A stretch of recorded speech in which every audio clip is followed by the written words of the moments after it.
Hey everyone, welcome to this week's episode of Quest for Dress Watch. Now let's do the wrist check. I have a Doxa Sub 200 on wrist in the Diving Star Yellow on the Beads of Rice bracelet. This one is on loan from my friend Random Rob, and I'll be honest, I'm only showing it to you guys so you have a little bit of variety in my wrist check because I'm not wearing this today, and as soon as I'm done filming, I'm putting the Hulk back on and enjoying my watch honeymoon. So I've got it on for the video, but it's not staying on wrist today, and a review on that one is forthcoming. Now, Quest for a Dress Watch. I've got some awesome comments and suggestions from you guys from last week's episode. I'm gonna go through a couple. The first one was, Bruce, I know you think a lot of Grand Seikos have stupid things about them, mainly the height, but consider this Grand Seiko. It's a hand-wind mechanical that's thinner, and a lot of people suggested, I believe it's the SBGW 231, and this one is beautiful, right? And for a Grand Seiko, it's very, very thin at about 11.5 millimeters in height. And I think it's a great suggestion, and I want to thank you guys for bringing that one to my attention because I totally overlooked it. The problem with that for me is it doesn't have that involved, beautiful champagne dial that I prefer when it comes to Grand Seiko. So that one is not going to crack my top 5, but I really do appreciate you guys looking out for me right in that instance. Now, most of you reaffirmed my top choice from last week, which is the JLC Reverso. It seemed to be a good consensus that that might be the best purchase to make. And it's interesting because that one is at its heart a sports piece and not necessarily a dress watch, but that's what we know it and generally use it for today. Back in the early 1930s, this one was the watch of choice when you were gonna play some polo, right? To protect the natural glass that was covering, the hands and markers on the dial. So maybe that's one of the reasons why I enjoy it so much. I love the history. I love that it's the icon of the JLC name. And maybe the fact that it is a sport watch at heart is one of the reasons why I'm so high on it, because I generally prefer sports watches. And the same thing could be said for the Cartier Santos, which again is a sport watch at heart, the original men's aviation piece from the early 1900s. There's a lot of strength in that. So let me give you guys my top 5 right now this week. You'll notice there has been some changes from last week. The top spot is a different JLC. We're going to get to that one here a little bit later in the video. You guys can see still the Reverso. And then there's been some shuffling, right? The Reserve de Marche is still there, but we have a different Cartier on the list, and this one is the upcoming Santos Dumont XL, but instead of ugly quartz, we have a Piaget mechanical movement. So it's a hand-winding piece, and the design language, oh my goodness, it is gorgeous. It's a little bit closer to that original watch that Louis Cartier made for Alberto Santos Dumont. Man, I'm terrible with pronunciation, so please forgive me, guys. I'm trying here. But the design language is a little bit more similar to that original watch, and I think there's some strength in celebrating that. So this one is creeping up on my list this week. It's being released, I believe, in May, and will be fairly affordable for a Cartier. I believe the retail price is still going to be sub $6,000. So that could be a really powerful one for me to consider. Now, the last watch on the list is a German watch that I've long loved, and that is the Glashütte Original Panomatic Lunar in blue on a bracelet in stainless steel. This one, man, it's really hard to beat what the Germans are producing in that Glashütte region of Germany. What they do across the line from Erlangen and Glashütte, obviously Nomos, very, very impressive for the price point. And this one has a pleasant mix of complications, a high level of hands-on craftsmanship and adjustment.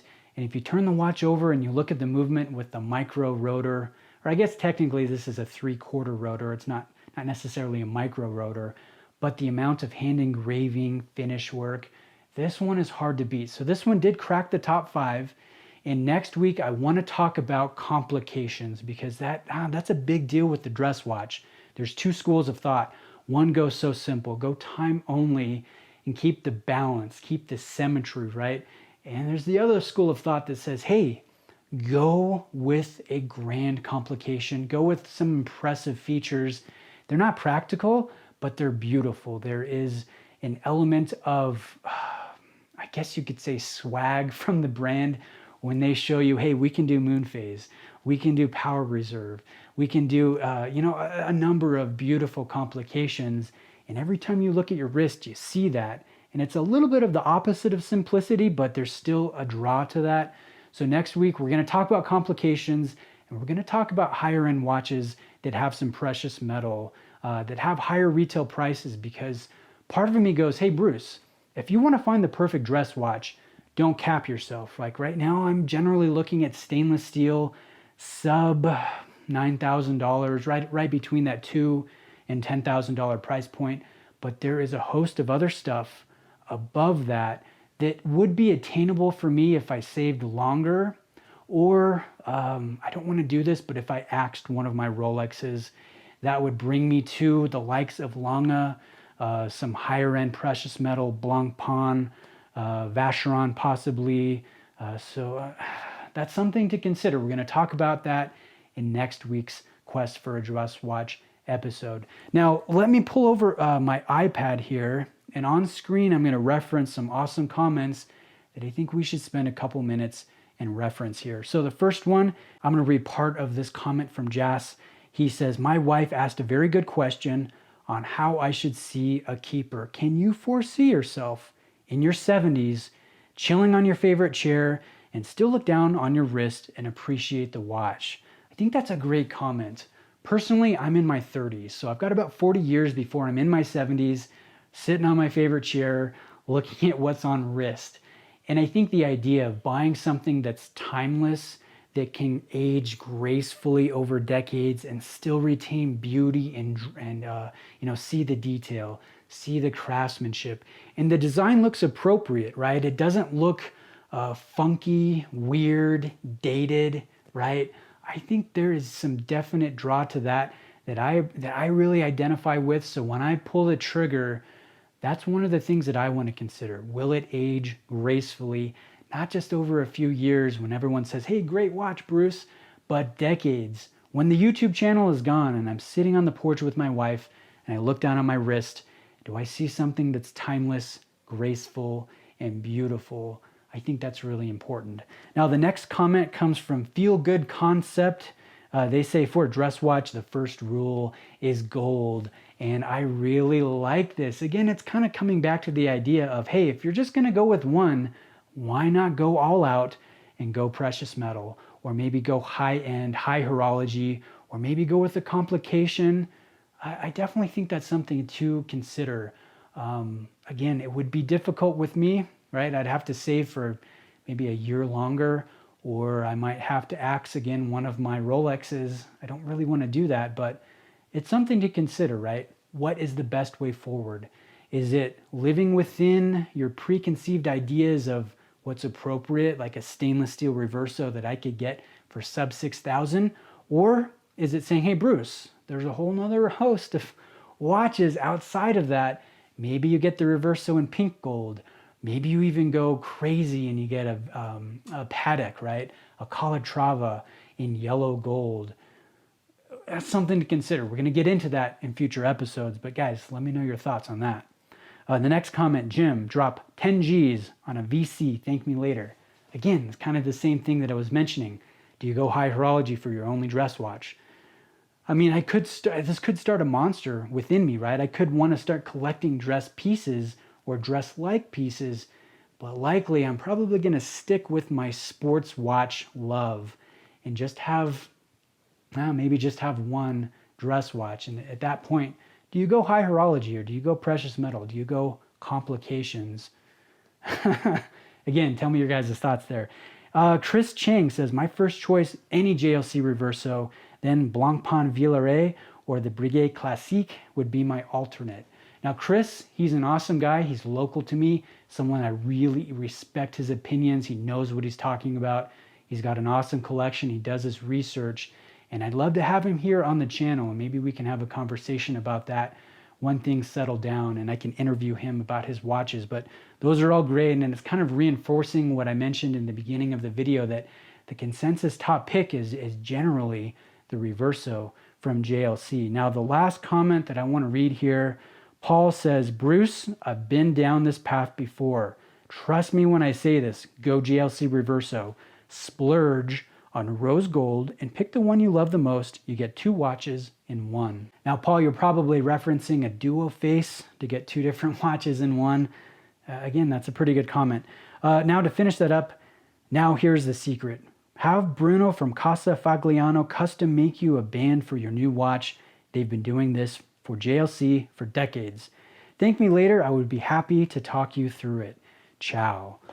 Now, that one I like. It's obviously personal experience from someone who's been down the path that I'm going down now, and he has something to consider that worked really well for him that he's happy to share with me, and I like that idea. I like that idea of, hey, when I finally get the one, mix it up a little bit, not by buying a separate dress watch, but buying a custom strap that helps enhance the experience and changes the feel of your watch to a small degree to help with the variety of wearing it as your only dress watch when you're dressing up. And, you know, I'm taking my wife to the theater, I'm putting on a shirt and tie, and I've got a beautiful watch on wrist.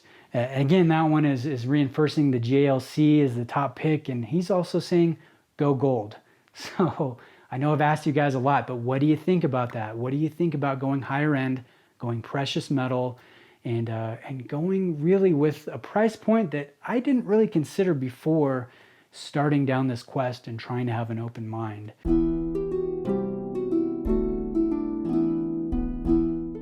The top spot is the JLC Master Ultra Thin Moon Phase, but in black. There's not a lot of videos out there on this one, but from the pictures and video that I have seen, it looks to be absolutely stunning. And right now, at least this week, it's just a hair above the Reverso for me. Now, why do I say that? Well, there's something about the design that speaks strength to me. It's almost like this Master Ultra Thin Moon is the circular version of the rectangular Reverso when it comes to pleasing proportions, right?